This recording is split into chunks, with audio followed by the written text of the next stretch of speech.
Assalamualaikum warahmatullahi wabarakatuh. Selamat siang untuk seluruh pendengar setia kami dimanapun Anda berada. Alhamdulillah Rabbil Alamin, segala puji hanya bagi Allah Subhanahu wa Ta'ala yang masih memberikan kita nikmat iman, nikmat kesehatan, dan nikmat kesempatan untuk kembali dipertemukan dengan bulan suci Ramadan. Salawat dan salam semoga tercurah kepada Nabi Muhammad Sallallahu Alaihi Wasallam yang telah mengajarkan kepada kita pentingnya ilmu sebagai cahaya kehidupan. Dan rekan Raul, pendengar setia kami dimanapun Anda berada yang dirahmati oleh Allah Subhanahu Wa Taala. Tepat pada hari ini, pada Ahad siang 1 Maret 2026, dari formasi 13 waktu Indonesia Barat sampai nanti di 14 waktu Indonesia Barat, 105 Rawakan menghadirkan program untuk kita semua, kajian Ramadan.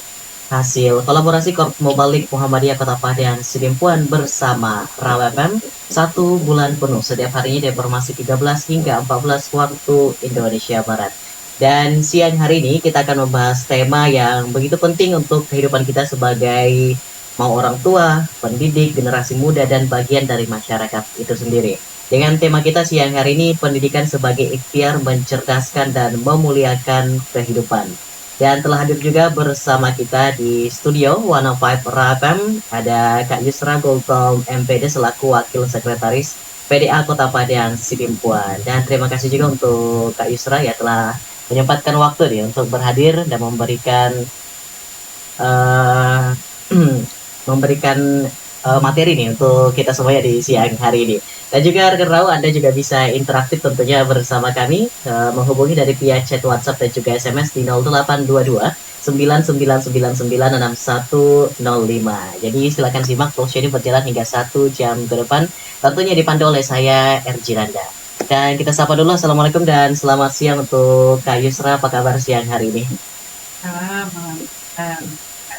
Baik ya, walaupun cuaca di Padang Sidimpuan sekitarnya panas banget, aduh haredang kalau kata Bang Riko ya, haredang banget siang hari betul ya, tapi kita masih semangat gencar juga untuk kajian Ramadan, tentunya memberikan tausiah dan juga memberikan gambar untuk rekan semuanya di bulan puasa yang berkah ini. Oke, dari Kak Yusra mungkin boleh disampaikan dulu nih untuk tema kita di siang hari ini ya, kenapa dipilih ya, dan juga seperti apa sih nanti akan kita bawakan dari 1 jam ke depan. Dari Kak Yusra silakan. Terima kasih Kak Nanda untuk kesempatannya. Jadi kenapa mengangkat tema ini, pendidikan ikhtiar mencerdaskan dan memuliakan kehidupan. Kebetulan saya backgroundnya pendidikan. Oke, jelas nih ya MPD ya. Jadi pendidik sudah 21 tahun di dunia sekolah ya, di dunia tingkat atas.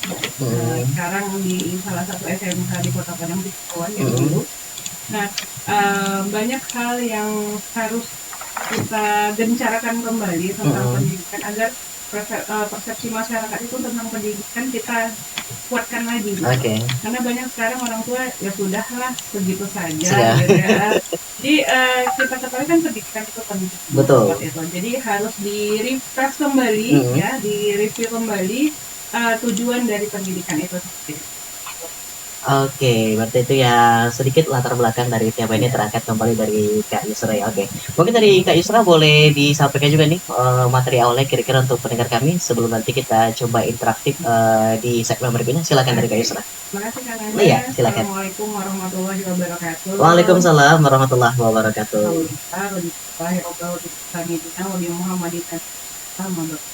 Pertama, marilah kita panjatkan puji dan syukur kita terhadap Allah Subhanahu wa Ta'ala yang masih memberikan kita waktu dan kesempatan serta nikmat ya, merasakan bulan puasa ini, bulan Ramadan dengan segala keistimewaan yang Allah janjikan ke kita. Allah menjadi amalan buat kita. Dan salawat beriring salam kepada uswatun hasanah kita, Rasulullah SAW yang telah dengan gemilang rombak tatanan kehidupan jahiliyah di tengah perang. Baik, para pendengar FM sekalian, berlatar belakangkan tadi ya tentang pendidikan sebagai ikhtiar mencerdaskan dan memuliakan kehidupan.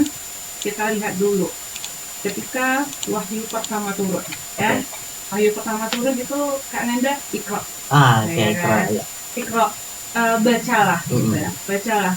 Allah menurunkan wahyu pertama baca, artinya kita diperintahkan untuk menuntut ilmu, membaca. Wahyu pertama yang turun itu bukan sholat, zakat, atau berpuasa, tapi bacalah. Artinya peradaban Islam itu dimulai dari pendidikan, ya, dimulai dari ilmu, dari ilmu. Makanya kembali lagi, bagaimana pendidikan dalam perspektif Islam? Kita lihat bagaimana. Nah, Allah berfirman dalam surah Al-Mujadilah ayat 11 yang artinya Allah akan meninggikan derajat orang-orang yang beriman dan berilmu beberapa derajat. Ya, Kak Nanda. Jadi ilmu itu meninggikan derajat, bukan harta, ya, bukan harta, bukan jabatan, atau bukan bahkan keturunan. Jadi ilmu itu yang akan membawa kita, ya, meninggikan derajat kita. Sebanyak apapun harta kita, kalau tidak berilmu akan sia-sia. Setinggi apapun jabatan kita, kalau tidak dibarengi ilmu juga akan sia-sia. Gitu. Jadi merujuk ke sabda Rasulullah yang mengatakan menuntut ilmu itu wajib untuk setiap muslim. Wajib itu berarti wajib ya, harus dilaksanakan berarti gitu ya. Betul, harus dilaksanakan. Artinya pendidikan itu bukan pilihan, tapi kewajiban. Ya. Tuntutlah ilmu dari buayan sampai lahat. Dari kita lahir kita sudah dituntut untuk menuntut ilmu. Itulah saking pentingnya ilmu itu. Kemudian tokoh pendidikan kita, Nyajar Dewantara. Nyajar Dewantara itu kan sebagai tokoh pendidikan di Indonesia. Mengatakan bahwa pendidikan adalah tuntutan dalam kehidupan tumbuhnya anak-anak kita. Artinya dari kecil anak-anak kita itu sudah kita arahkan. Bahkan ada yang mengatakan bahwa anak kecil, bayi itu lahir seperti kertas putih, polos. Ya. Jadi orang tuanya lah yang mewarnai, atau orang tuanya lah yang mengajari. Ya. Jadi kata menuntun di sana itu seperti anak bayi, ya Kak Nanda. Anak bayi kan kita tuntun belajar, berjalan gitu. Bukan kita paksa, ayo jalan ya kan? Dituntun dulu nih. Betul. Dituntun dulu sehingga dia bisa berjalan. Kita juga dituntun dulu sehingga generasi kita itu memang generasinya belajar gitu, generasi yang bagus dalam pembelajarannya. Jadi tugas kita adalah penuntun sekaligus pendidik. Siapapun itu, apapun peran kita, baik sebagai orang tua, apalagi orang tua ya kan, itu fondasi dasar dari pendidikan seorang manusia. Ketika dia terlahir dari ibunya, kemudian ibu itu adalah madrasah pertama. Walaupun ibu madrasah pertama, ayahnya kepala sekolahnya. Jadi artinya ada kerjasama. Betul ya, nggak bisa lepas nih berarti nih. Ada kerjasama antara ayah dan ibu untuk memberikan pendidikan yang terbaik untuk anak-anaknya, gitu. Nah, pendidikan dalam Islam mencakup 3 hal. Apa aja? Ya, yang pertama adalah tarbiyah. Namanya tarbiyah. Dalam konteks Islam, tarbiyah adalah proses pendidikan, pembinaan, dan pengembangan potensi manusia. Potensi manusia itu termasuk fisik, kemudian intelektual, dan jiwa raganya. Ya, jadi dengan tarbiyah secara berkesinambungan, secara kontinu ya. Artinya hari ini belajar, besok enggak bisa. Jadi harus berkelanjutan, harus terus-menerus sehingga terbentuk nanti karakter yang sesungguhnya, karakter yang jiwanya baik, kemudian dewasa, dan keimanannya kepada Allah Subhanahu wa Ta'ala itu bisa meningkat. Itu tarbiyah. Jadi dengan tarbiyah yang kita lakukan secara terus-menerus, itulah mungkin ya, makanya tuntutlah ilmu dari buayan, dari lahir sampai ke liang lahat. Artinya liang lahat kalau kita bahasakan sudah menutup mata di dunia ini terakhir gitu kan. Kalau sudah meninggalkan dunia, kita nggak ada dituntut apa-apa lagi gitu. Jadi bagaimana proses belajar kita dari A sampai Z, kemudian dari lahir sampai kita meninggalkan dunia ini harus terus kita belajar. Nah, kemudian yang kedua, itu yang pertama tadi tarbiyah. Yang kedua ada namanya taklim. Taklim inilah kalau bahasa kita mungkin di sekolah transfer ilmu, Kak Nanda. Seperti apa tuh Kak Isra? Boleh dijelaskan juga nih. Bagaimana seseorang itu mentransfer ilmu yang dimilikinya kepada kita yang belum tahu sehingga kita tahu, gitu ya. Kan di sekolah juga seperti itu, guru tugasnya mentransfer ilmu yang dia punya, gitu. Guru dari kita TK sampai sekarang pendidikan kita kan juga seperti itu. Lebih SD, SMP, SMA sampai tingkat kuliah gitu.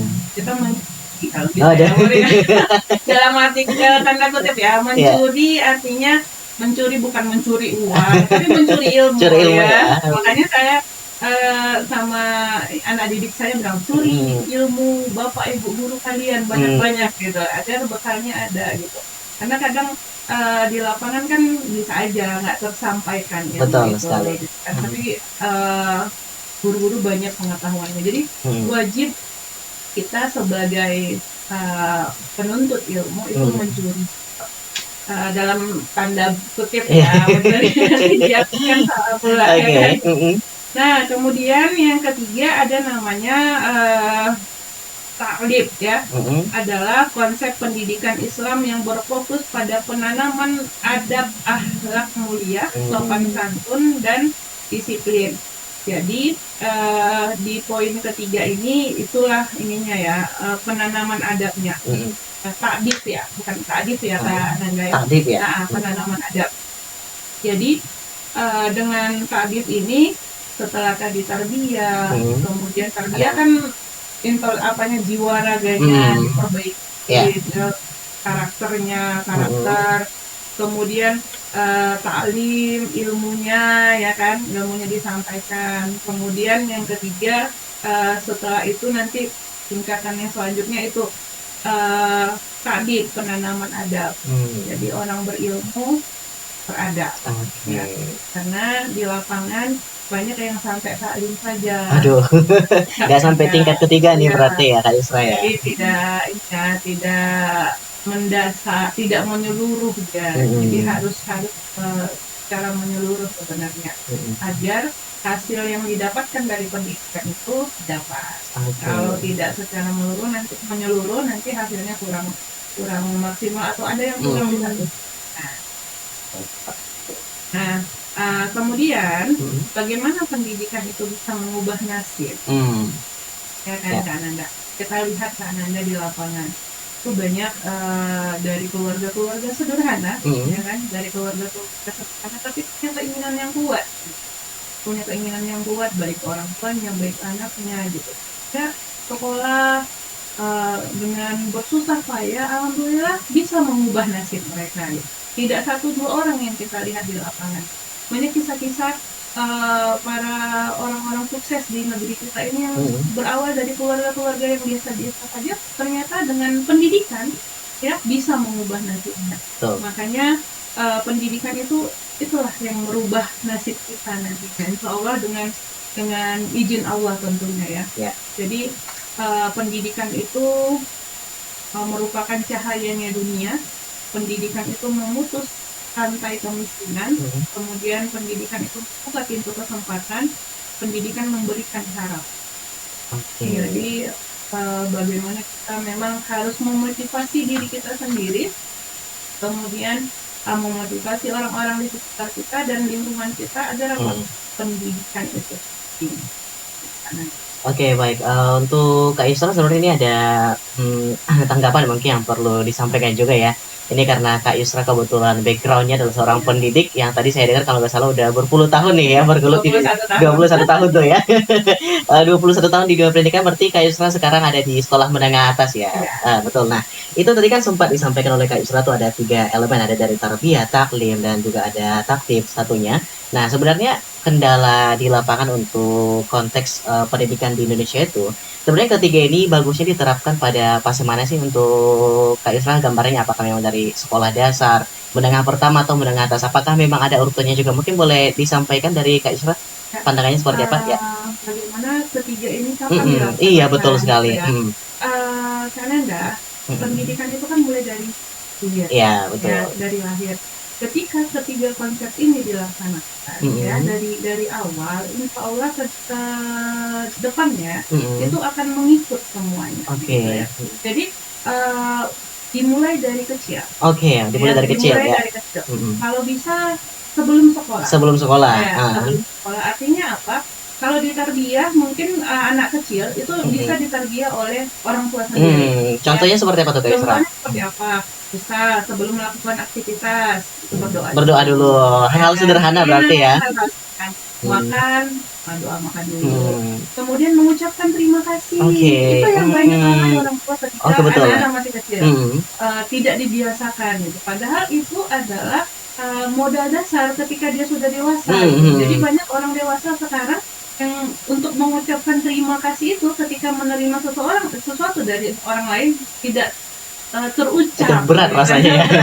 Padahal apa susahnya ketika kita ngasih ongkos ke tukang angkot, makasih ya, gitu kan. Dan kalau tidak diajari dari dasar, tidak diajari dari kecil, itu akan lewat kan. Ya, makanya ketika tarbiyah, kemudian ta'lim juga kan penyampaian transfer ilmu. Bagaimana kita mengajari anak-anak kita sebagai orang tua, ya, mengajari anak-anak kita. Tadi kan ibu itu adalah madrasah pertama. Iya, betul. Anak doa-doa, kemudian sholat. Sekarang banyak juga yang orang tua ya udahlah subuh tidak membangun. Biarkan aja lah gitu ya. Kasihan, padahal di waktu kecil ini gitu, sang anak itu harus dilatih gitu, agar nanti tidak besar, ketika besar tidak berat lagi. Ada bahkan yang pernah dalam satu diskusi seorang orang tua bilang, nanti kan dewasa dia juga tahu sendiri gitu. Ujung-ujungnya nggak tahu juga nih. Nanti dewasa dia tahu sendiri. Tapi ternyata sama seperti kata pepatah, Allah bisa karena bisa. Betul ya. Jadi ketika anak-anaknya sudah terbiasa dari kecil, insya Allah nanti di besar dia tinggal penanaman adab tadi, tinggal memperdalam saja gitu. Dia sudah punya dasar. Ibarat rumah kalau nggak punya fondasi kan nggak bisa tuh. Jadi harus mulai dari kecil. Dari kecil, oke. Berarti Kak Yusra, dari ketiga elemen tersebut berarti bukan harus kita hanya di dunia pendidikan formal seperti di sekolah, di kuliah gitu untuk membangun ketiga ini ya? Tidak ya? Dia harus semua tadi harus bisa kita baca. Artinya apa? Membaca itu kan ada di buku, ada di alam lestan. Jadi bagaimana kita bisa menimba ilmu dari apapun itu, gitu kan? Maka belajarlah dari siapapun yang bisa dia memberikan hikmah kepadamu, gitu. Artinya kita bisa mengambil kebaikan dari anak kecil, gitu ya. Bisa juga mengambil kebaikan dari orang dewasa. Jadi bisa kita siapapun itu tidak menutup kemungkinan untuk menjadi sumber ilmu kita, seperti itu kan. Satu tanggapan lagi singkat sebelum kita jeda untuk segmen pertama Kak Yusra. Nah, masih berbicara tentang tarbiyah ta'lim dan juga ta'dib. Nah, sebagai backgroundnya Kak Yusra, nanti kita kulik-kulik dulu nih Rekan Raw ya. Gimana sih pandangan dari Kak Yusra untuk anak di Kak Yusra sekarang ya? Apakah rata-rata mayoritasnya memang hanya sampai di taklim tadi seperti disampaikan Kak Yusra, atau memang sekarang udah lebih bertakdir lagi tuh generasi Z, generasi apa segala macam gitu ya? Mungkin boleh singkat aja dari Kak Yusra sebelum kita jeda ya. Boleh, karena perjuangan seorang pendidik berat. Ya itu dia tuh. Banget, PR banget ya rasanya. Kenapa? Karena memang sekarang saingan kita banyak gitu. Kalau di zaman-zaman jadi kita dulu ini pelajar, itu kan tidak ada handphone, tidak ada ya kan. Paling ngisi kupon aja. Waduh, nostalgia nih ceritanya. Di depan ini ya. Ngisi kupon, dibacakan gitu. Hanya itu mungkin. Kalau sekarang kan wah ya Allah berat banget. Tapi saya yakin dan percaya apapun itu, karena kita sanggup, Allah kasih gitu. Artinya apa? Itulah tantangan kita. Kalau mungkin kayak dulu santai-santai aja kita jadi guru, tapi sekarang bagaimana kita bisa mendekatkan diri, kemudian mengajarkan apa yang kebaikan kepada anak siswa kita dengan tadi saingan yang banyak. Jadi di pasar kan banyak jual baju, tapi tetap laku juga. Artinya apa? Dengan saingan-saingan tadi kita bisa memodifikasi apa-apa saja agar mereka tetap mendengarkan apa yang kita sampaikan. Baik, betul Kak Yusra ya. Untuk rekan perahu semuanya kita akan jeda sesaat. Jadi untuk Anda tetap setia bersama kami hanya di 105 Rawakam, karena setelah jedanya kita akan kembali membahas tema kita di siang hari ini. Stay tune terus hanya di 105 Rawakam, Your Lifestyle. 105 Rawakam tentunya masih dari kawasan Jalan Jenderal Sudirman nomor 219 Kota Padang Sidimpuan. Masih membahas tema kita yang sama, pendidikan sebagai ikhtiar mencerdaskan dan memuliakan kehidupan. Dengan narasumber kita ada Kak Yusra Gultom, Magister Pendidikan selaku Wakil Sekretaris PDA Kota Padang Sidimpuan. Dan kita sudah berada di segmen kedua untuk Kak Yusra. Mungkin boleh diantarkan dulu nih materinya lagi nih untuk di segmen kedua, sebelum nanti ada beberapa pendengar kita mungkin yang ingin bertanya juga nih. Silakan dari Kak Yusra. Kita lanjutkan ya. Selanjutnya bagaimana yang dikatakan pendidikan yang memuliakan. Okay. Pendidikan yang memuliakan itu, memuliakan berarti menghargai manusia. Ya, betul. Kemudian menjaga martabat dan mengangkat derajat. Jadi pendidikan yang benar tidak hanya melahirkan orang pintar, tetapi orang baik, tetapi orang pintar yang baik. Hari ini banyak melihat orang cerdas tapi kehilangan andal. Banyak yang pintar, dia pintar gitu, tapi tidak ada. Tidak seperti itu. Jadi pendidikan yang memuliakan adalah menghasilkan orang yang pintar, cerdas, dan beradab. Jadi Rasulullah bersabda, sesungguhnya aku diutus untuk menyempurnakan akhlak yang mulia.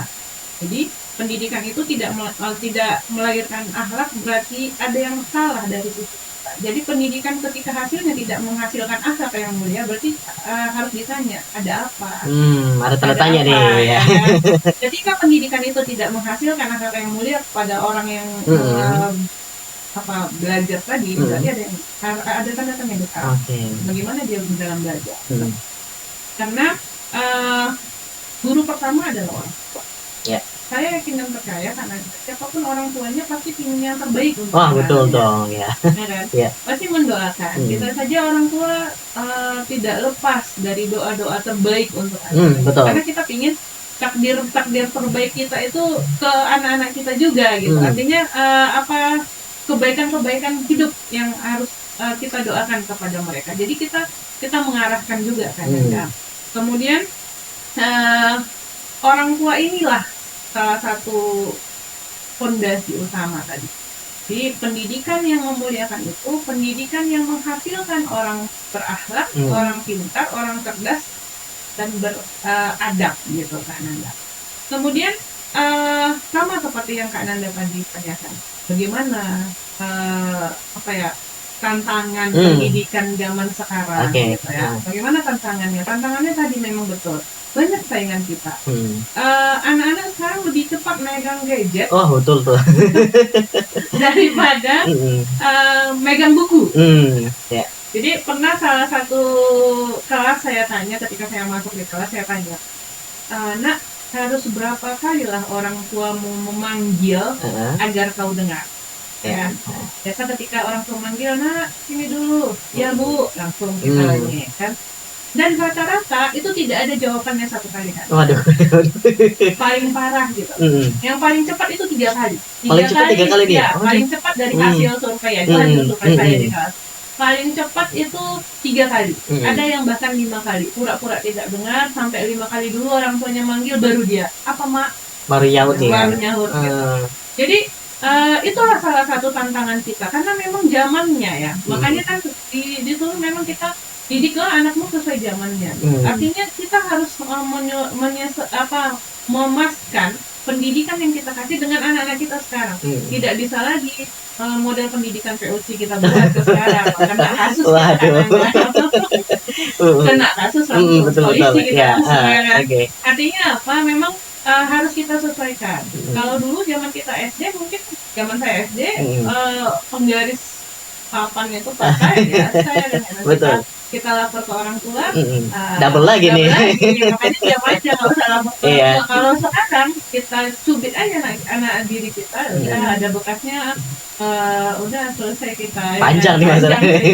Gitu. Jadi itu salah satu tantangan. Kenapa? Karena konsep orang tua sekarang juga itu beda dengan konsep orang tua. Artinya ada HAM. Kalau sekarang ada HAM. Padahal terkadang di dunia pendidikan itu perlu juga yang kita keras dalam artian untuk mendisiplinkan anak. Karena sekarang kan tadi karena saking banyaknya tantangan kita, Betul, gadget ya. lebih berkuasa, Mm. jadi mereka disiplinnya kurang gitu. Bayangkan kan Anda masuk 7.15 nih, ya kan, gerbang ditutup 7.15 ya, mereka bangun baru jam 7. Aduh. Kenapa? Kemalaman, Bu. Kenapa tidur jam berapa? Jam 2. Kenapa? Bukan ML. Ya, jadi itu yang kalau kita dulu kan jam 9 anak sekolah udah tidur, ya betul. Udah dikemas semua, tasnya udah dikemas, PR-nya sudah diselesaikan. Kalau sekarang itu tantangannya. Tapi yakin dan percaya pasti ada secercah harapan. Dan dengan pendidikan ini kita yakin itu bisa berubah, walaupun kerja kerasnya lebih berat. Ada ekstra ya. Harus tenaga juga harus ekstra gitu ya. Jadi nggak bisa lemah lembut lagi Kak Nanda, harus volume ekstra. Betul sekali. Jadi tantangannya banyak sekali Kak Nanda. Kemudian lebih mengenal media sosial daripada tokoh-tokoh terkenal baik di negeri kita sendiri atau di luar negeri. Kalau kita dulu kan menteri hapus semua. Betul ya. Menteri hapus. Tapi sekarang anak-anak juga apa sih menteri itu? Karena memang pola pendidikannya juga ya, pola kurikulumnya. Jadi transfer ilmunya ya transfer ilmu saja, tidak ada melekat ke anak-anak.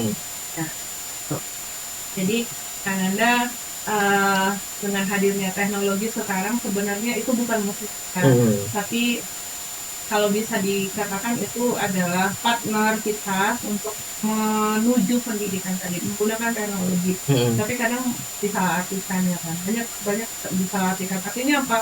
Kalau sekarang kita suruh murid kita buat makalah aja kan Anda, udah selesai 5 menit selesai juga tuh ya. ChatGPT langsung digenerate tuh ya. Langsung generate ya. Berpikir kan kalau kita tuh berpikir apa ya? Waduh, cari materi segala macam ya. Betul ya. Cari referensi sebanyak mungkin gitu ya. Sekarang kan enggak, karena memang dimudahkan ya. Sekarang dimudahkan dalam artian banyak yang salah kaprah dalam arti dimudahkan tadi. Kalaupun kita dimudahkan ya minimal baca ya kan. Minimal kita baca, tidak langsung ambil ketipu gitu ya. Gitu kan. Jadi kalau dulu kita sekolah itu buku kita banyak kan. Betul ya. Referensinya dari Erlangga, dari banyak lah pokoknya. Kalau sekarang Masya Allah ya kan. Artinya harus memang kerja keras. Kalau ada harapan itu masih ada ya. Tidak menutup kemungkinan harapan itu masih ada, tapi butuh kerja keras. Oke. Baik, Kak Isra nih sudah ada pendengar kita sebenarnya yang ingin bertanya ya. Mungkin saya bacakan sembari tanggapan dari Kak Isra ya. Ada dengan nomor rujuk 67 anonim tanpa nama nih, malu-malu kamu ya. Assalamualaikum, selamat siang untuk narasumber dan juga Arjina Anda, katanya. Waalaikumsalam ya. Saya seorang ibu rumah tangga yang masih baru katanya.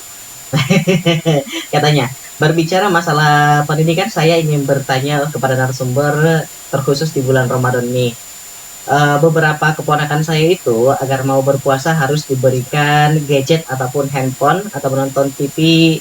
Menurut saya secara sudah berlebihan katanya. Akan tetapi jika tidak dituruti, mereka itu tidak mau berpuasa. Apakah hal tersebut ada kesalahan dalam pendidikan? Tetapi mengingat sekarang semuanya serba teknologi, jika tidak diiyakan, maka melanggar dari etika puasa itu sendiri. Terima kasih, mohon tanggapannya kepada narasumber. Wah, ini berbicara konteks puasa nih ya. Ini kali ya kondisi kondisi banget ya, curhat nih ya. Oke, dari Kak Isra mungkin boleh tanggapi dulu ya, sembari aja. Terima kasih untuk pertanyaannya. Jadi masalah tadi ya, boleh sebenarnya kita kasih gadget, boleh. Tinggal lagi kita batasi. Nah, manage ya. Kita batasi berapa jam.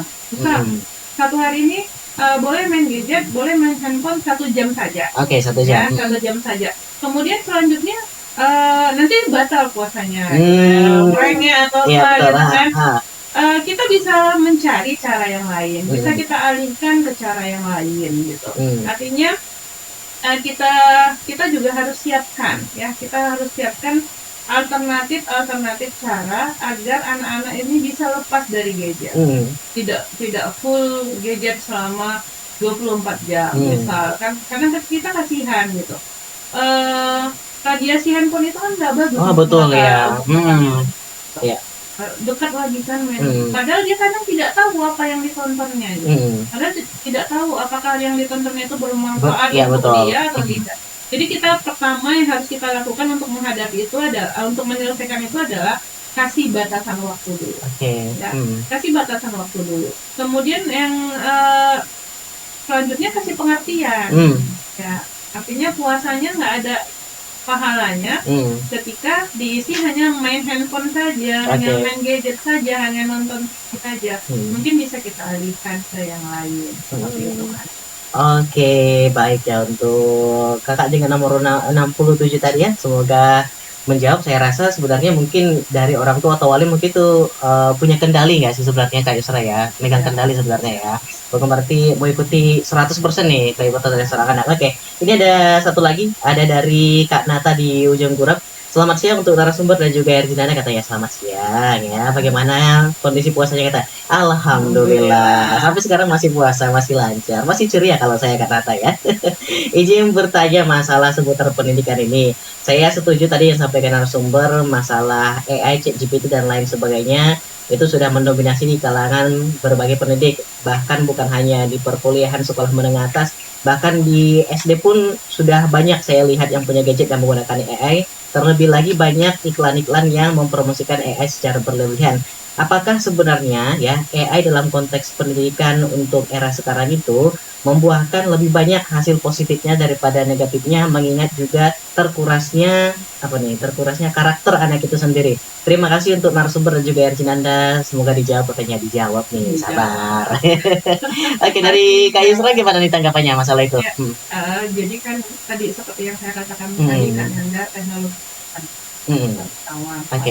Dalam artian kita harus bisa memilih mana yang bermanfaat ke kita dan mana yang tidak. Artinya ketika dimudahkan dengan ChatGPT hari ini, ya jangan diambil 100%. Betul ya.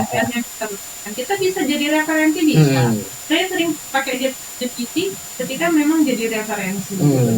Kita lihat, kadang kan, tapi ternyata ya, pernah dalam suatu kasus ada soal itu tidak selamanya benar.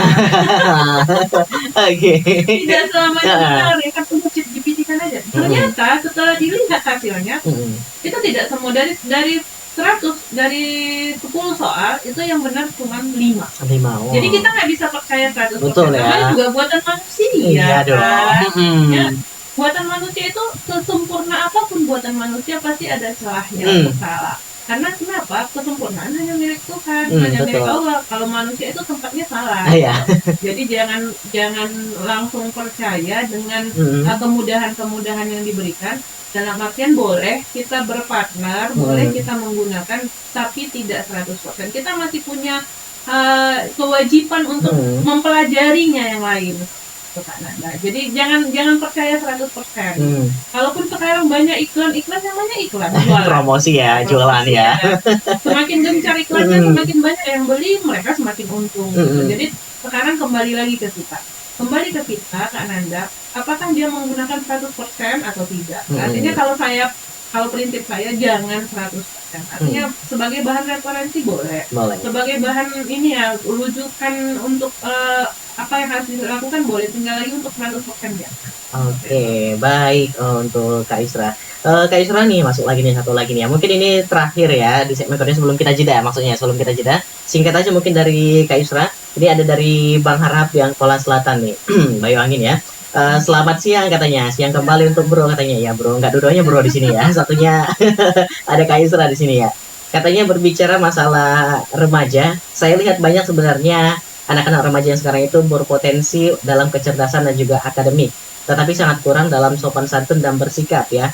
Apakah itu sebenarnya berarti pendidikan belum berhasil dalam mencerdaskan dan juga mendidik karakter, padahal melihat peluang jika mereka melakukan hal yang baik akan menumbuhkan sebuah inovasi yang luar biasa sekali jika ditempuh dengan benar, akan tetapi miris dengan perlakuan dan juga adabnya. Mohon sedikit gambarannya, terima kasih katanya. Oke. Ini pemokati juga. Iya.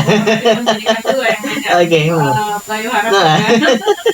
Jadi memang betul kan tadi ilmu itu menciptakan orang-orang yang cerdas dan berakhlak. Jadi ketika cerdas saja tapi tidak berakhlak, kan ada yang salah. Ada yang miss berarti ya. Ada yang salah di pendidikan kita. Karena memang sistem pendidikan kita ya gimana ya, negara kita gitu. Ya betul. Ya omongin negara kita, artinya negara kita masih harus banyak berbenah dalam sistem pendidikan. Agar apa ya, sekarang kita lihat sistem pendidikan kita keras sedikit nggak bisa. Padahal dengan keras itu sebenarnya bukan dalam arti kekerasan. Iya betul ya. Mendisiplinkan anaknya agar disiplinnya tetap hadir. Jadi kadang memang kan Anda sayang pintarnya. Jadi pengaruh lingkungan juga berpengaruh. Gitu. Bagaimana orang tua tidak peduli, orang tua juga lost terhadap anaknya. Jadi ilmu kecerdasannya itu seakan ya bukan dibilang nggak berarti tinggal lagi kadang tidak ditempatkan pada posisinya. Jadi saya yakin dan percaya sebenarnya akan ada masa di mana nanti pendidikan itu akan membuahkan hasil. Seperti sekarang ini mungkin masih menuju dengan segala rintangannya ya, dengan segala uji cobanya, tantangannya. Insya Allah nanti kita yakin generasi emas kita akan muncul seperti itu. Pasti ada nanti ya. Oke, baik. Oke. Untuk rekan Raul kita akan jeda lagi setelah segmen ini, kita nanti akan masuk ke segmen terakhir, sekaligus nanti kita tanyakan dari Kak Yusra closing statement-nya untuk siang hari ini. Rekan Raul semuanya tetap stay tune bersama kami setelah satu jeda ini.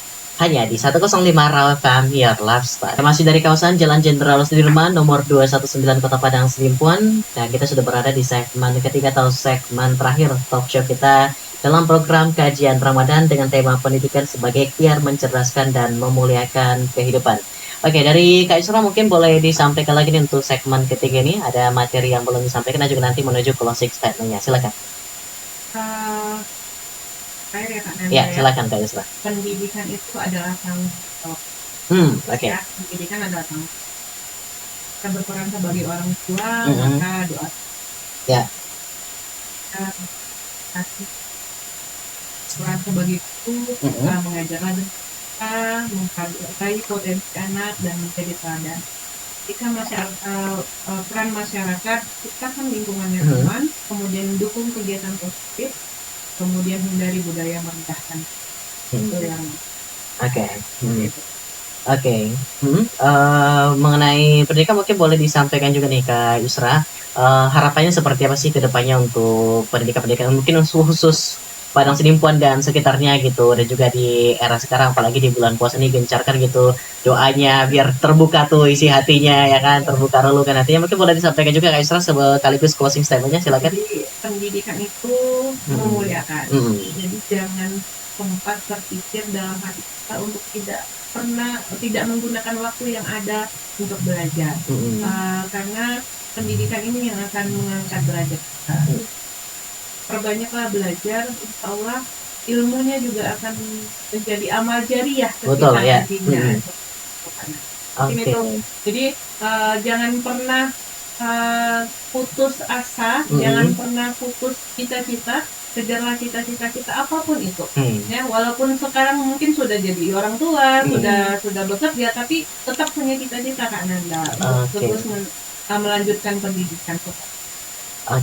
Baik, cukup berarti dari Kak Isra. Baik. Rekan Raul semuanya ya udah nggak berasa memang kita sudah hampir mencapai juga di formasi 14 waktu Indonesia Barat dalam kebersamaan kita di kajian Ramadan siang hari ini. Dari perbincangan hari ini sebenarnya kita belajar bahwa pendidikan itu bukan hanya sekedar transfer ilmu ya, tetapi proses membentuk manusia yang berakhlak, berilmu dan bermartabat tentunya untuk nusa dan bangsa ini. Terima kasih juga saya ucapkan sebesar-besarnya kepada Kak Yusra Kultom, Magister Pendidikan, atas ilmu dan nasihat yang telah diberikan kepada kita semuanya. Dan terima kasih untuk rekan Raul yang setia menyimak dari rumah, dari kendaraan Anda, dari tempat kerja atau dimanapun Anda berada di siang hari ini ya. Dan juga tentunya Anda masih bisa menyimak setiap harinya kajian Ramadan hasil kolaborasi bersama Korps Mubalik Muhammadiyah Kota Padang Sidimpuan setiap hari selama bulan Ramadan dari formasi 13 sampai 14 waktu Indonesia Barat. Tentunya dengan narasumber yang berbeda-beda dengan tema yang berbeda-beda selama bulan puasa ini. Dan akhir kata, saya Arjinanda pamit undur diri. Wassalamualaikum warahmatullahi wabarakatuh.